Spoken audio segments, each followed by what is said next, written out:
ui giọt trời đại thôm đi đại thôm á trời ôi mam luôn một clang bóng trời mười lần gì mình đánh mình đánh bên đây đánh tôn chốt thành đánh đâu luôn mình đánh thoát cái này chặt một luôn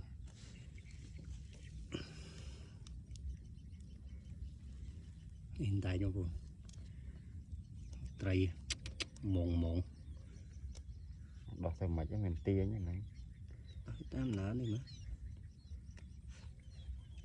mà chết cái đục